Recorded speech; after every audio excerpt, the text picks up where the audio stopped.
Yo, what is up, Shield Squad? Welcome to the Warzone Season 3 updated How to Riot Shield video, where I'm going to give you 7 tips to be the best Riot Shielder you can be. It's actually a request from our guy Han. On a side note, before we get into the tips, my preferred perks right now are EOD, Mountaineer, Restock, and High Alert. EOD because your job as a Riot Shielder is to clear buildings. And when you're crowding and you're getting that initial info, it's always people's first instinct to throw grenades at you and do that initial damage. So having EOD is a must. Mountaineer in general gameplay, Restock for whatever lethal and tacticals that you use as a Riot Shield are pretty important, so always having those on hand are a must for me. And the last one being High Alert, because once again, going into buildings, people are camping a lot of times and it's your job to infiltrate and provide information for your team, and therefore High Alert as the first person to enter is important. In this first tip, I'm going to play it and then I'm going to talk about how to deal with nade spammers and really just fights and lethals in general. So once this person starts shooting me, I know that something's going to happen immediately after I start getting shot. So right here, I can always anticipate that they're going to throw something at me if they didn't completely dump their mag. Because here, as I'm coming out here, that's a very small burst. There's no way he has to reload, so the chances of this being a grenade are very high. So whenever I do get a very small mag dump, I immediately move in a new direction. People do not typically have the discipline to not throw all of their grenades, so I'm constantly moving in and out. And then, of course, we're working off of those reactions, and so when they do stop shooting, it is very common. If they're out of their nades, they stop shooting, they are going to turn around, and that's when we switch to our weapon, whether it's a melee or a gun, and attack. Tip number 2 is going to be using your shield to isolate 1v1s. What we're going to see here is my High Alert, right? My preferred last perk is going off here. So I know there's a guy on my backside. Of course, we've got the guy on the front side here. A fight needs to occur, okay? I can't just crowd this guy because otherwise I'm going to get shot in the butt and I'm going down. So I put my shield on my back. After I get this down, nice little laydown shot, and we take care of that. Now, the reason why this is important is because this is the most immediate threat. We put the shield on our backside, and that gives us a little bit of protection on the top part of our body from his buddy who's shooting me on the back. To isolate that 1v1, I recrowd. I get that full because then I don't have to worry about him selfing, and I can focus on my fight ahead of me. Now this guy's already shooting me, there's a lot going on, and it's kind of a last-ditch effort where I have to do the laydown shot to hopefully win that fight. And while we're talking about using your Riot Shield on your back, we're going to get into tip number 3, which is using your Riot Shield to escape safely. What you need to understand is the Riot Shield has a 30% speed nerf to it, and so you can't just move and get away from certain situations as other players can. Let's go ahead and watch this a little bit. We've got a guy behind us, we've got a guy in front of us. And I'm doing a lot of switching, but I'm going to explain what my thought process was here. It may not seem like a lot, but this gets me out of a lot of sticky situations. So my High Alert's going off. I know there's a guy behind me. I know there's a guy in front of me. And so what you need to realize is when you're running with a Riot Shield, if you are running with it on your front side, the Riot Shield is going to be on your right side. So really, if there's a guy in front of you, it's not doing you any favors. Now, what you're going to see here is we have an immediate threat on our left. I'm going to continue to keep it on my back. You see I do a little bit of a slide here as he starts to shoot at me. It's going to cover my feet when I slide here. And now I am going to face him as I'm sliding and I'm turning around. I'm switching the Riot Shield back to my front, crowding. And when I need to re-escape, I re-put it on my backside and I'm healing. Tip number 4, which is playing in the open without lethals and without tacticals. Play through this, then I'll walk it back.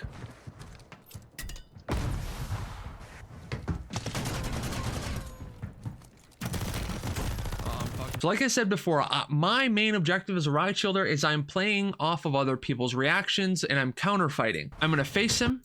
Now there's a couple different things that you can do here. What I typically do is when I'm having the worst time Riot Shielding is typically because I'm not moving. So anytime somebody takes a movement on me, he's doing a mag dump here, right? Something needs to happen post mag dump. He sprints immediately at me. He's trying to get an angle on one side, so I need to re-angle to where he came from. Now, what you can do is you can reface him with your Riot Shield out. As you reface him, you can throw your knife. But what I like to do a lot of times is people do not expect you to reface them with the gun out when you prior had your riot shield out. So he pushes me here, and on the push, I switch and I re-attack. So here's another example of playing in the open. Now, what I need you to understand is that when you're chasing people, very often, the one move that every Call of Duty player has, and almost the only one that you have sometimes, is to re-challenge. You need to expect that. You can't run forward with the riot shield because it's just going to be on your side. Remember, you're going to be completely exposed. So almost go in a little bot-like, go in a little bit slow. Hey, where you going, dude? Take that mag dump. Now, as soon as the post mag dump is done, that is where I will switch. After the mag dump, I'll slide cancel and do a laydown shot. So I'm doing the same movements as everybody else, but I'm just drawing out their fire. I'm drawing out their attack. Hey, And then as soon as that dump is going to be done, very often, if I'm still fully healthed, I'll have more ammo in the chamber than they will, and it will allow me to win a fight. Tip number 5 is going to be using your cover, and a couple different clips of a couple different situations on how that can apply with a riot shield.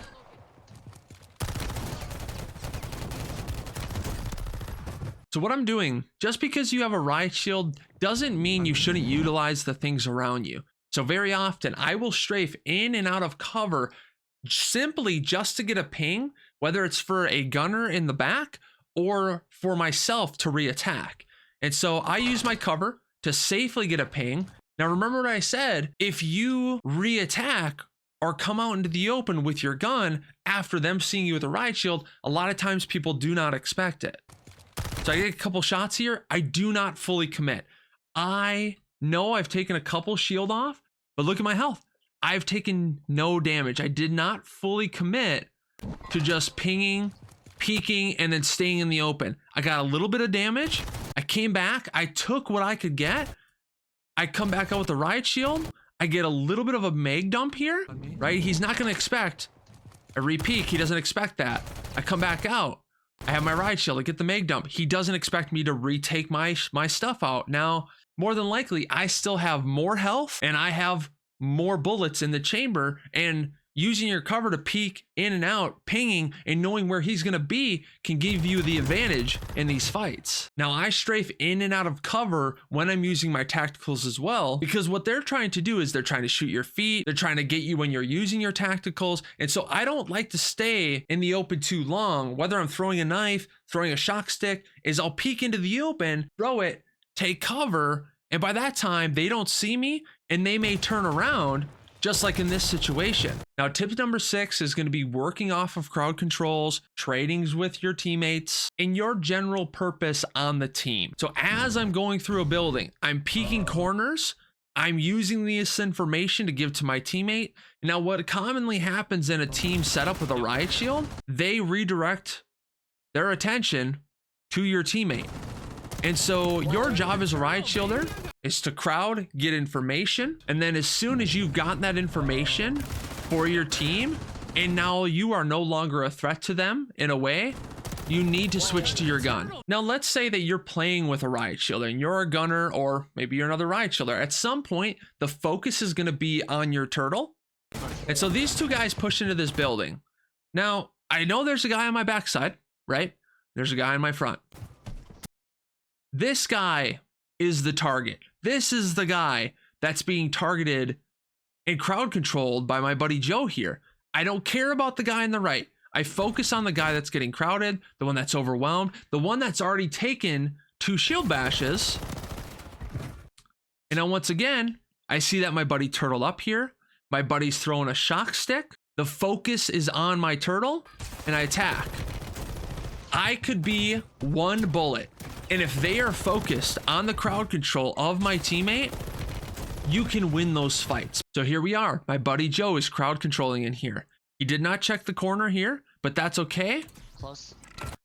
The moment I see he's focused on my buddy, and this happens very quickly, I switch and attack. The TTK in this game is so low that even if somebody's focus is on the crowd controller, your riot shielder for just a second, it can be over. And so I know that when I push this guy, I know his focus, look at him, is right on my buddy Joe. I've got a wall behind me. This is the perfect opportunity to isolate a 1v1 and be on target before he's on target with me. Now, the last tip is turnarounds, working off of people's reactions and essentially people who run away from you. So here, guy does a couple meg dumps, he mantles, he's not moving very quickly. I am always waiting for somebody to turn around and run, which is exactly what you should not do when you're fighting a Riot Shielder, because like I said before, the TTK in this game is so low that one mistake, like running away, can cause them to lose a fight. Here's another one of a man turning around and giving me the opportunity to react off of his action. He is not a threat to me now when he starts to turn around, and that is what gives me the opportunity to throw this drill, hit him with it, stick it, and win this fight. If you're fighting another Riot Shielder, you need to keep the pressure on, you need to get angles. Your reaction cannot to be turn around and give them an opportunity. It's to keep the pressure, get angles, chip away at them in an attempt to win the fight. That is the Warzone Season 3 update for how to Riot Shield. If you guys found this helpful, subscribe to the channel, like the video, comment below for anything you'd like to see next, and I'll see you next time.